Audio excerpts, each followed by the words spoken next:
पहली बार बिना ओबीसी आरक्षण के झारखंड में होने जा रही है पंचायत चुनाव। ऐसे में ओबीसी की 9,470 सीटें अब अनारक्षित होंगी, लेकिन इनकी महिला सीटों पर कोई महिला ही लड़ेंगी। अब जानते हैं विस्तार से। झारखंड में करीब 1.5 वर्ष के बाद पंचायत चुनाव की डुगडुगी बज गई है और 4 चरणों में यानी कि 14 मई, 19 मई, 24 मई और 27 मई 2022 को बैलेट पेपर से वोट डाले जाएंगे। वोटिंग सुबह 7 बजे से दोपहर बाद 3 बजे तक होगी। 17 मई, 22 मई और 31 मई को मतगणना होगी। इसके साथ ही चुनाव प्रचार, मतदान और मतगणना की वीडियोग्राफी कराई जाएगी। साथ ही इस घोषणा के साथ राज्य में चुनाव आचार संहिता लागू हो गई है। राज्य गठन के बाद झारखंड में तीसरी बार पंचायत चुनाव हो रहे हैं। इससे पूर्व 2010 और 2015 में चुनाव कराए गए थे। सबसे बड़ी बात इस चुनाव में यह है कि इस बार ओबीसी को आरक्षण नहीं मिलने से उनके लिए आरक्षित 9,470 सीटों को अनारक्षित घोषित कर चुनाव कराए जा रहे हैं। हालांकि ओबीसी महिलाओं के लिए पहले से जो सीटें आरक्षित थी उसे अब सामान्य महिला के लिए कर दी गई है। ऐसे में माना जा रहा है कि इस चुनाव में ओबीसी का प्रतिनिधित्व घटेगा, क्योंकि पहले के आरक्षित ओबीसी के लिए 9,470 सीटें सामान्य सीटों में बदल दिए गए हैं। अब और यहाँ कोई भी चुनाव लड़ सकता है। इससे ओबीसी का प्रतिनिधित्व घटेगा। वहीं अब तक सभी चरणों का मतदान पूरा होने के बाद ही मतगणना होती थी, पर इस बार 3 चरणों में मतगणना होगी। तीसरे व चौथे चरण का रिजल्ट एक साथ आएगा।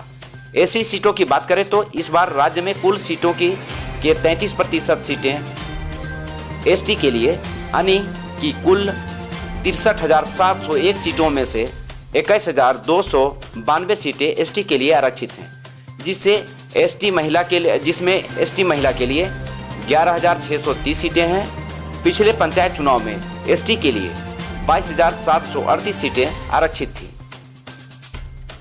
दूसरी ओर चुनाव खर्च की अधिकतम राशि भी निर्धारित कर दी गई है। 14,000 रुपये ग्राम पंचायत सदस्य के लिए, 85,000 रुपये मुखिया के लिए, 71,000 पंचायत समिति के सदस्य के लिए व 2,14,000 जिला परिषद सदस्य के लिए निर्धारित किए गए हैं। पंचायत चुनाव से जुड़ी हर तरह की खबरों के लिए बने रहें न्यूज स्केल टीम के साथ।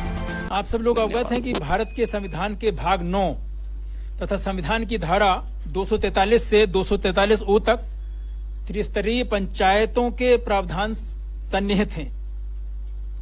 धारा 243 के अंतर्गत इन पंचायतों के निर्वाचन का पर्यवेक्षण, निदेशन तथा नियंत्रण राज्य निर्वाचन आयोग के अधीन है।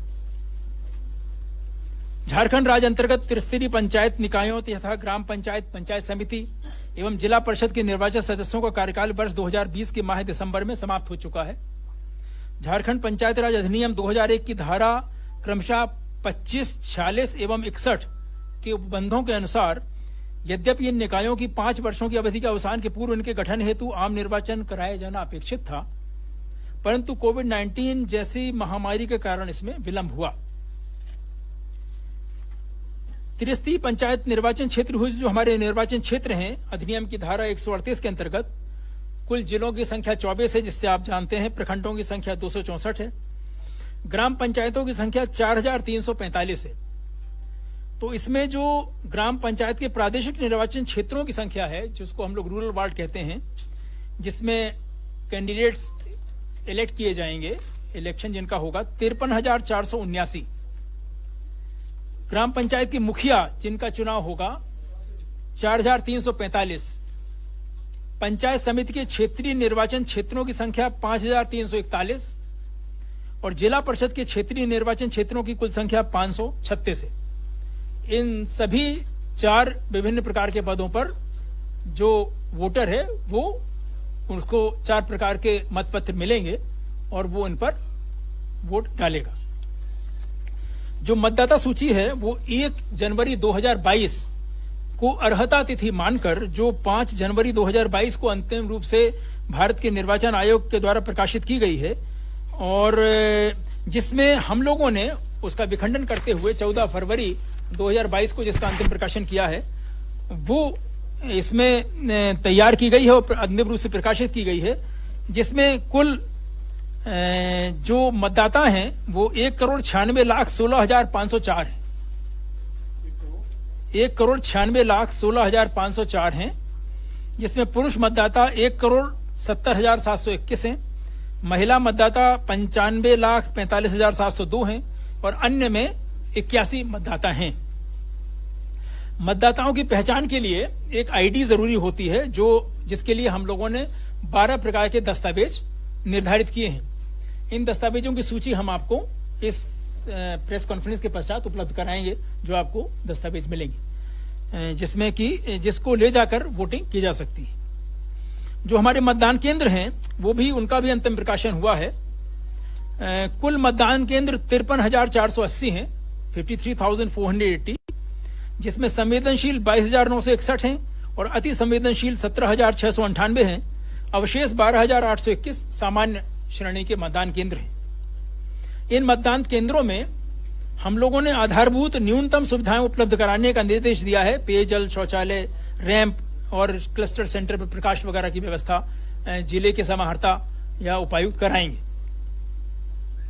जो मतदान दलों का गठन होगा, जो जिले के एम्प्लॉइज हैं, वो एक विशेष एप्लीकेशन सॉफ्टवेयर के माध्यम से रैंडमाइजेशन प्रक्रिया अपनाकर किया जाएगा।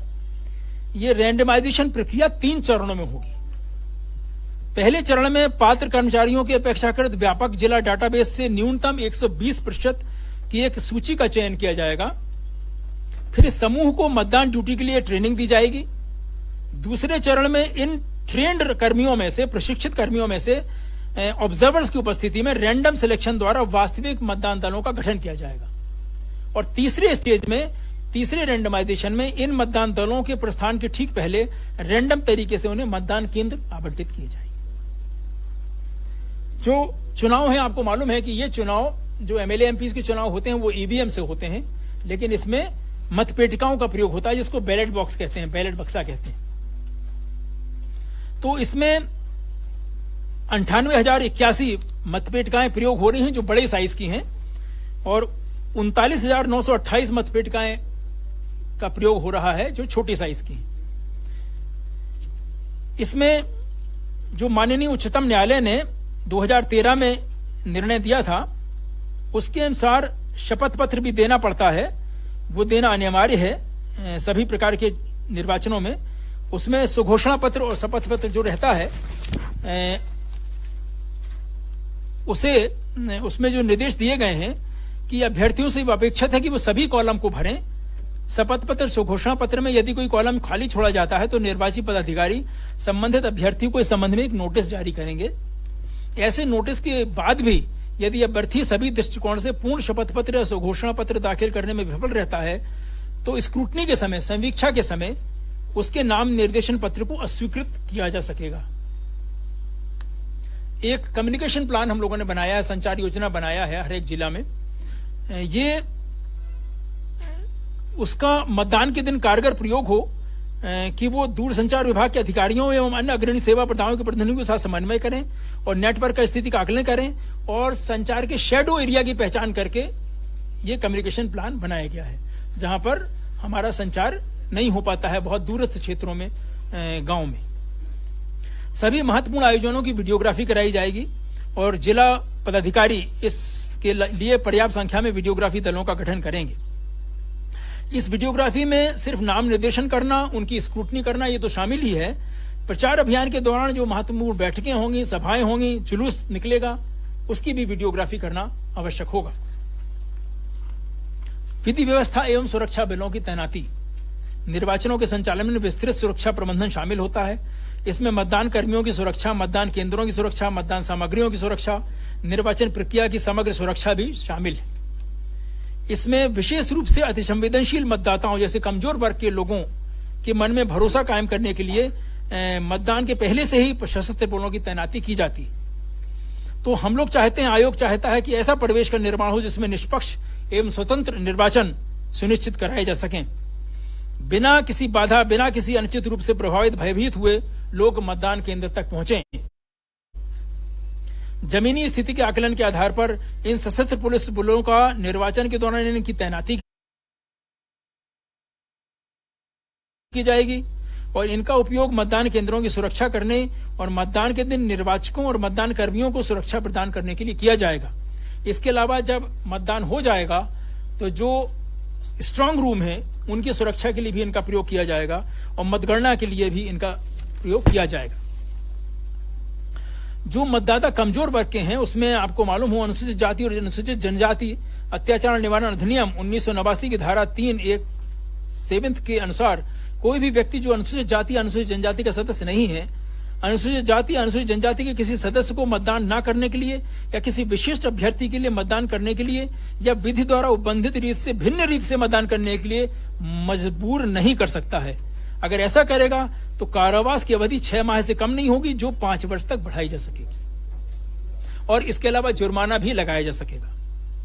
अच्छा, सभी हमने उपायुक्तों से कहा है कि इन उपबंधों को तत्परतापूर्वक लागू किया जाए। हम लोग पूरे निर्वाचन के लिए 45 सामान्य प्रेक्षकों को तैनात करेंगे। उनसे कहा जाएगा कि वे स्वतंत्र एवं निष्पक्ष निर्वाचन को संपन्न कराएं और प्रत्येक चरण पर पैनी नजर रखें। उनके नाम, जिला निर्वाचन क्षेत्र के भीतर पते, उनके टेलीफोन, मोबाइल नंबरों को स्थानीय समाचार पत्रों में प्रचार प्रसार किया जाएगा और किसी भी प्रकार की शिकायत का निवारण करने के लिए वो उपलब्ध रहेंगे। निर्वाचन व्यय, इस चुनाव में हर एक स्तर पर कमीशन ने, आयोग ने यह निर्धारित किया है कि कौन कितना व्यय कर सकता है। तो सदस्य जो ग्राम पंचायत के सदस्य हैं प्रादेशिक निर्वाचन क्षेत्र के, उनका अधिकतम निर्वाचन व्यय की सीमा है 14,000 रुपए। जो ग्राम पंचायत की मुखिया हैं उनके निर्वाचन व्यय की सीमा है 85,000 85,000 रुपए। जो पंचायत समिति के सदस्य हैं उनकी आय की सीमा, व्यय की सीमा है एक्सपेंडिचर लिमिट 71,000 71,000 रुपए और जो जिला परिषद के क्षेत्रीय निर्वाचन क्षेत्र के सदस्य हैं उनकी सीमा है 2,14,000 रुपए। तो इनके अनुश्रवण पे, इस पे निगरानी रखने के लिए हम लोग उड़नदस्तों का, निगरानी दलों का गठन करेंगे और हम लोग 45 व्यय प्रेक्षक एक्सपेंडिचर ऑब्जर्वर्स की नियुक्ति कर रहे हैं। इसके समय हम लोगों ने यह भी कहा है, स्पेशली उत्पाद शुल्क विभाग को कहा है और पुलिस को कहा है कि स्पेशली ध्यान दिया जाए कि मादक पदार्थों का उत्पादन, वितरण, बिक्री, भंडारण पर विशेष निगरानी रहे। पेड न्यूज के बारे में एक सेल बनाया गया है हर एक जिला में और इस पे मीडिया प्रमाणन और अनुवीक्षण समिति निगरानी रखेगी और इस पर कार्रवाई की जाएगी। सभी अधिकारियों से अपेक्षा करता है आयोग कि वो कर्तव्यों का निष्पक्ष रूप से बिना किसी भय या पक्षपात के निर्वहन करें और इस दौरान जितने भी पदाधिकारी कर्मचारी हैं वो निर्वाचन के दौरान उन्हें आयोग की प्रतिनियुक्ति पर माना जाएगा और वे आयोग के नियंत्रण, पर्यवेक्षण और अनुशासन के अधीन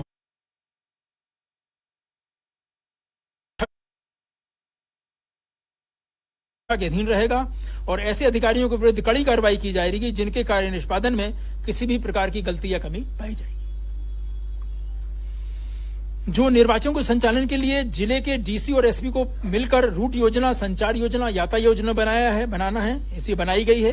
स्पेशली जो अति संवेदनशील मतदान केंद्र हैं, संवेदनशील मतदान केंद्र हैं, इसके बारे में ध्यान रखने की आवश्यकता है। आदर्श आचार संहिता, इस निर्वाचन की घोषणा के साथ ही पूरे राज्य में आदर्श आचार संहिता तत्काल प्रभाव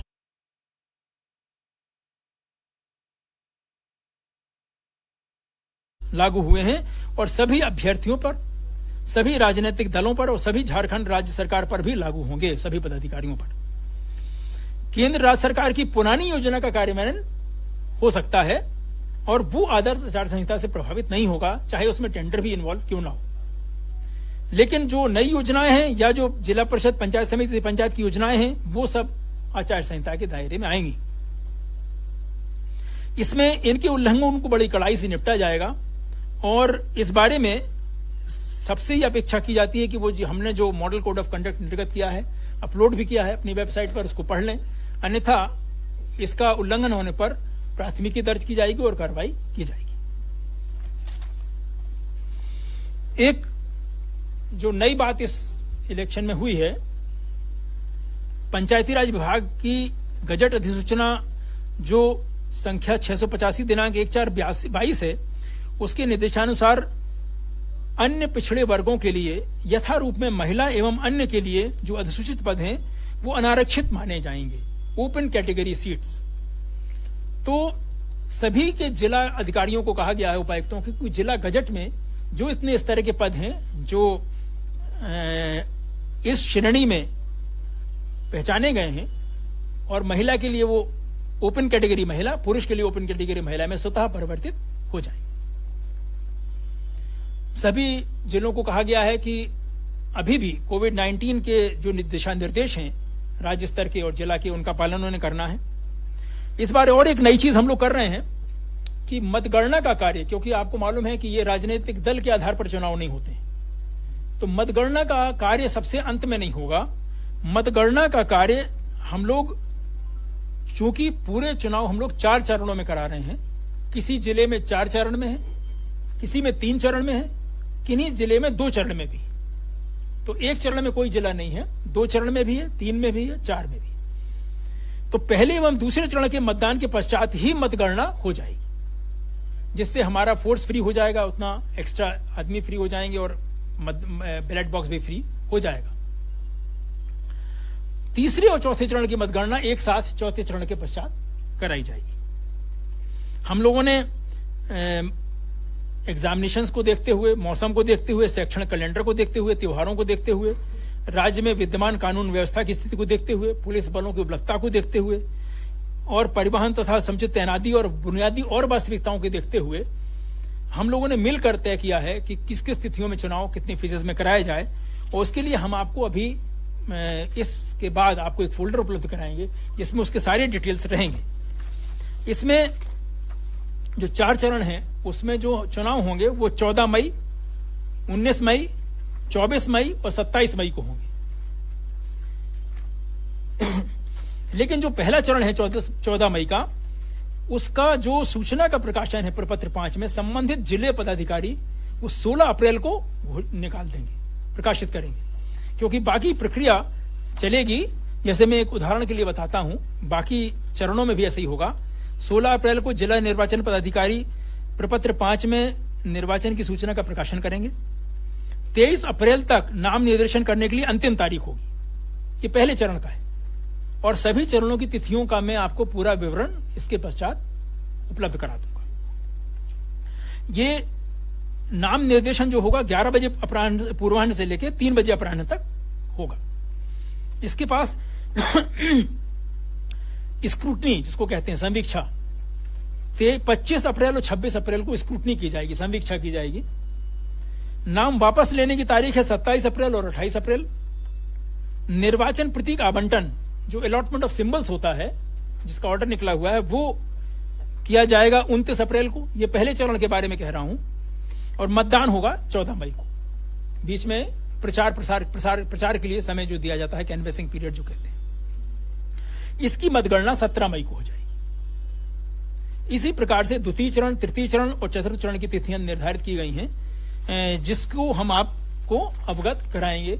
इस प्रेस कॉन्फ्रेंस के बाद आप लोगों को जो सूचना दी जाएगी उसमें वो सभी चीजें आप देखिएगा। मतदाताओं की संख्या, विभिन्न रूप से जो और भी चीजें हैं, आपको सभी चीजें, कोई प्रश्न की आवश्यकता नहीं पड़ेगी। हमने ये इंश्योर किया है कि सारी जानकारी आपको उस जो हम आपको फोल्डर दे रहे हैं उसमें उपलब्ध करा दी जाए। तो दैट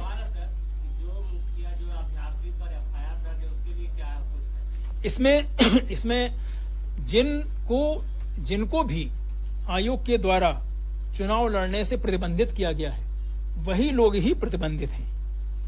उसके लिए आदेश निर्गत किया हुआ है, तिथि भी निर्गत की है कि कितने दिनों तक के लिए वो उन्हें बाधित किया गया है।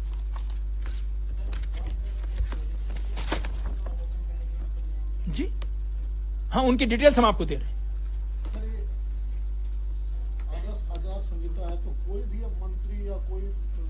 मैं आदर्श आचार संहिता की प्रतिलिपि अपने यहाँ अपलोड करा देता हूँ। इसमें सारे डिटेल्स दिए हुए हैं कि मंत्री क्या करेगा, वो क्या करेगा। आप एक 20 क्वेश्चन हैं इसके।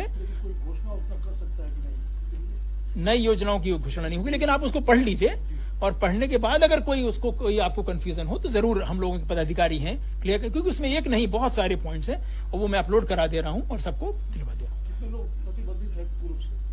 वो जिलावार अलग अलग संख्या है, क्योंकि संख्या बहुत ज्यादा है, कुछ लोगों को प्रतिबंधन से मुक्त भी किया गया है। ठीक है, और कुछ बात करनी है आपको?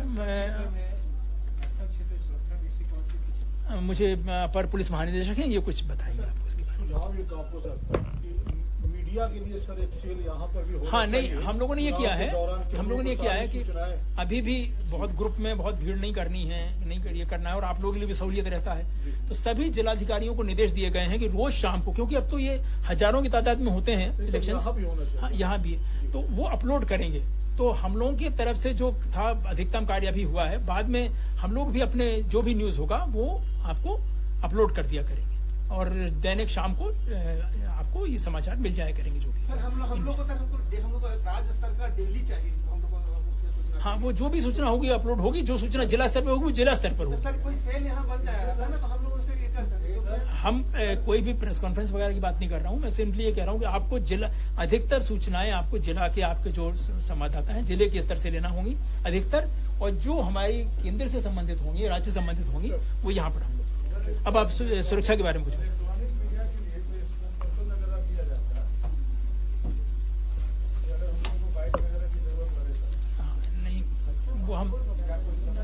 वो हम सारी सूचनाएं आपको मिलेंगी, उसमें कोई कमी नहीं रहने देंगे। आप निष्पक्ष एवं शांतिपूर्ण ढंग से चुनाव कराने के लिए सभी एहतियातन प्रबंध किए जाएंगे और सुरक्षा बलों की तैनाती की जाएगी। राज्य में जो पुलिस बल है उसका पूरा ऑप्टिमल यूटिलाइजेशन किया जाएगा।